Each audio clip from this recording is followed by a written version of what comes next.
What's up, guys? My name's Curtis, and welcome to 5 Minute Finance, where I take personal finance topics and explain them to you in 5 minutes or less. We just started a new year, which means the reminder on my phone just went off to tell me that I need to update my net worth statement. Putting together a net worth statement is something that I started a couple years ago, and it's something that I'm going to continue to do annually for the rest of my life. There are multiple reasons I think it's very important to put together a net worth statement annually, and to be honest, they're extremely easy to create. So first, let's just discuss how to create a net worth statement. All net worth is the total wealth of an individual when you take into account assets as well as liabilities. In other words, to create a net worth statement, you take the value of everything you own and you subtract from that any money that you owe for any reason. If you do a simple Google search for a net worth calculator or net worth spreadsheet, you'll find plenty of documents that allow you to input everything that you own as well as any loans or debt that you might have, and it'll spit out your net worth. The problem that I have with most of these spreadsheets, though, is that it takes into account literally everything you own, from jewelry to furniture to cars and electronics.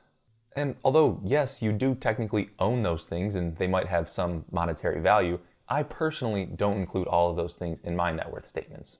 There are two main reasons for that. The first being that it simply takes way too much time to go through my entire house and tally up the value of every single item in it.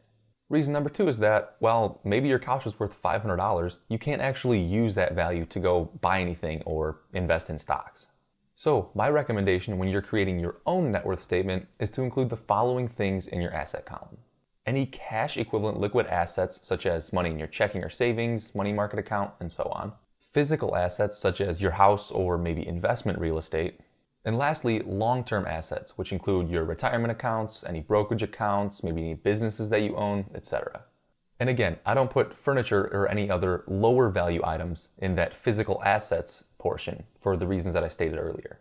And I don't even put my car or my wife's car into our net worth statement. Because not only are they worth a very small portion of our overall total net worth, I personally consider vehicles to be an expense and not an asset.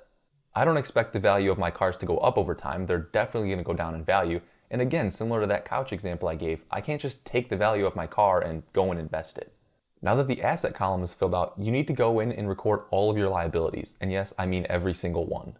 Student loans, car loans, mortgages, credit card debt, and anything else you owe money on needs to go into the liability column.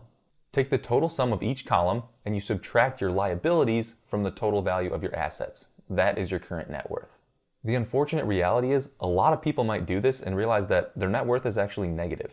This means that you owe more money than you actually own.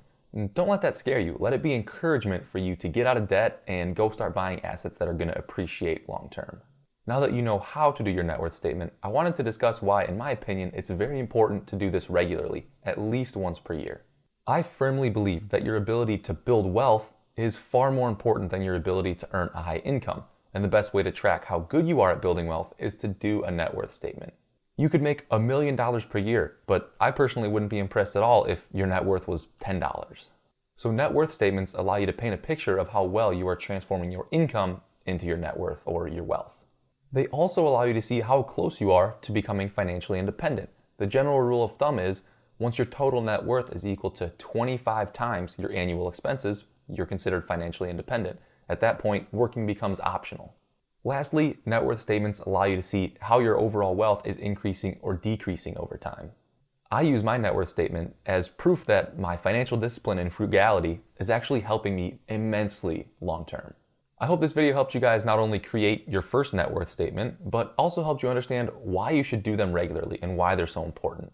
If you guys enjoyed the video, please give it a thumbs up, and if you're new around here, consider subscribing and hit that notification bell for more personal finance videos in the future.